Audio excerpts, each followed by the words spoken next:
So the New York Times just reported, details of how Trump's Gaza plan is actually going to work. The same plan that's been, endorsed now by the Security Council, which is as legal and as binding as it now really gets. So what we see is, it's a plan that really is struggling to work, right? So on the face of it, you have Gaza, which is divided into two parts now. One is a buffer zone that, touches Israel and is controlled by Israeli forces, the IDF at the moment.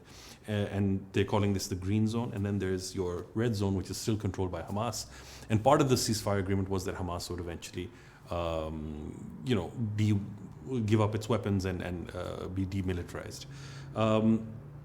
What we're seeing is that Israel has insisted that if there's any construction of any kind, it is going to take place in their green zone, the part that is under IDF control.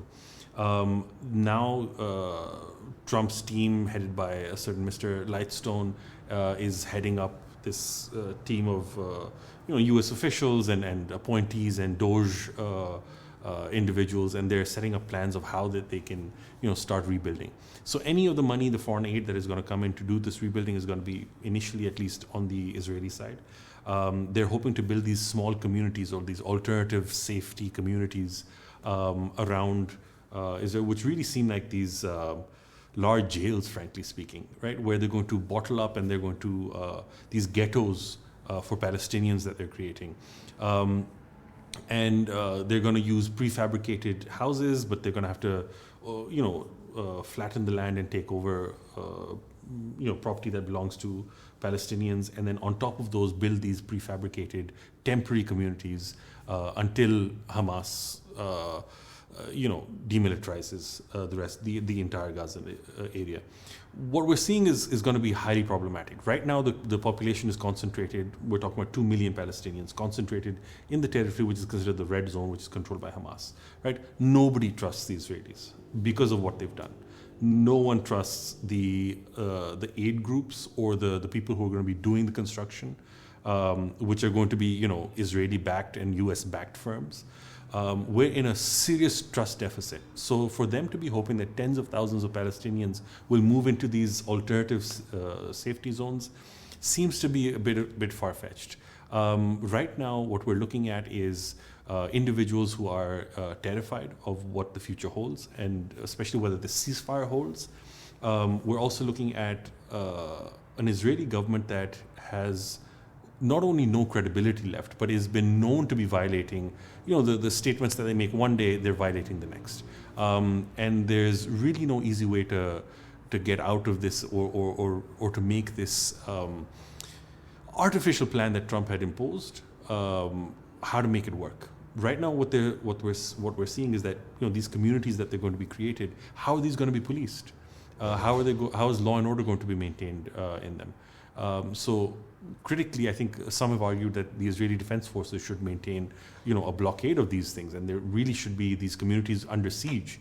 That Palestinians, once they go in, will never be able to, or at least, for as long as the IDF wants, will not be able to leave those compounds. So these are jails, essentially, and so these are, we would call them, dare I say it, concentration camps, right?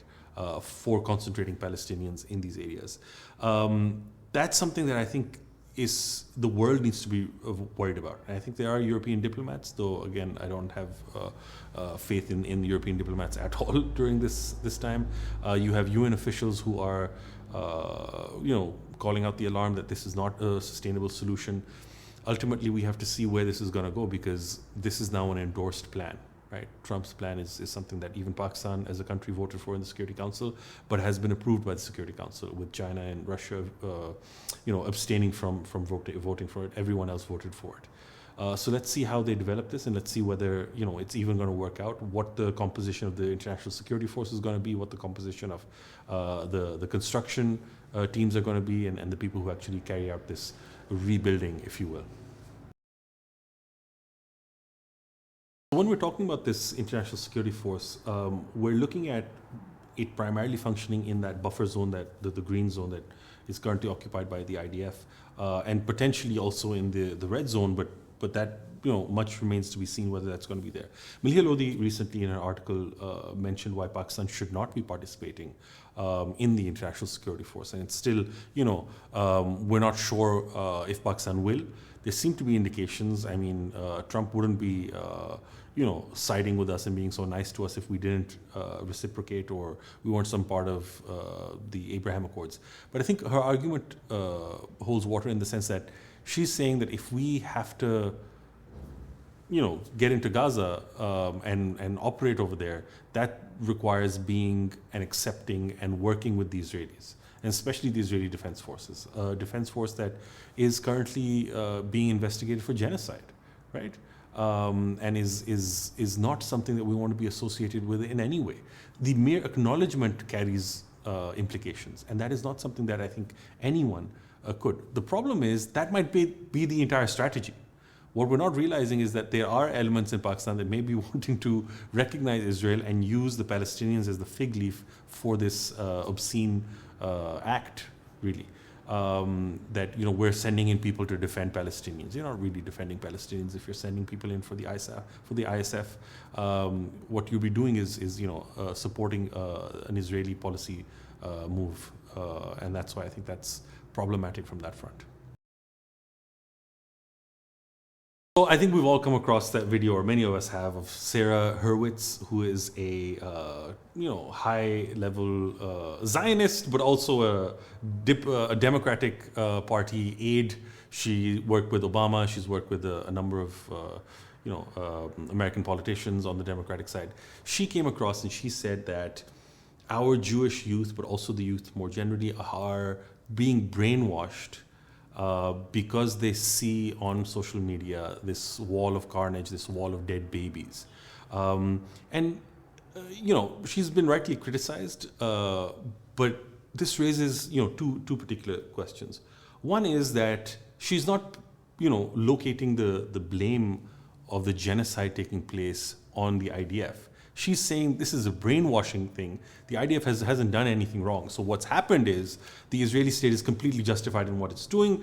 It's really the fact that we have brainwashed, we failed at manipulating the minds of our own youth, Jewish young men and women who are standing up for the right cause, standing up for justice, and condemning the Israeli state.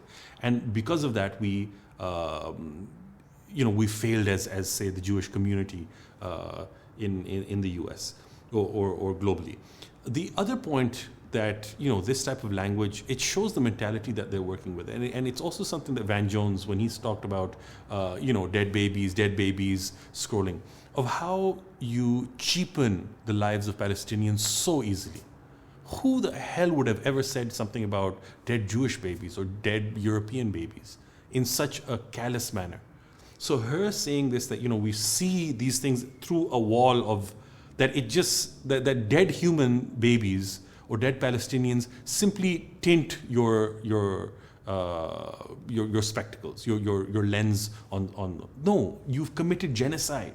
That is the real issue, not the fact that you're looking at particular actions through a particular skewed lens. That's not the case.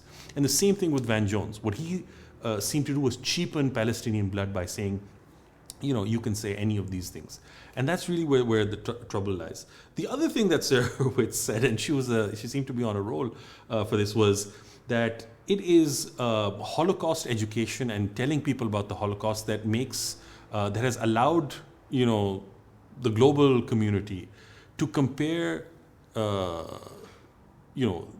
Zionists and the defense forces and Israelis, compare them to the Nazis that committed the Holocaust back in, during the Second World War. And it's, she said that there was this comparison between the strong, muscular Nazi versus the weak, emaciated Jew that he, subjected to the Holocaust and the atrocities that they committed. And that a comparison is now being made, that people can see, the strong Israeli IDF forces doing the same to emaciated, starving Palestinian children and women and children. And that's something that, again, exposes so much of our thinking, that telling people about an atrocity helps them identify another atrocity that happens. Yes, that's how the human mind works. It's called logic, right? And you connect the dots, and this is how it works. To say that they have made a mistake, and this is what she said, that it was a mistake perhaps to teach so many people about the Holocaust, because this is an admission now. It was a mistake because we're now doing it. And we shouldn't have told them how bad it was then, because now it makes them think of how bad it is now.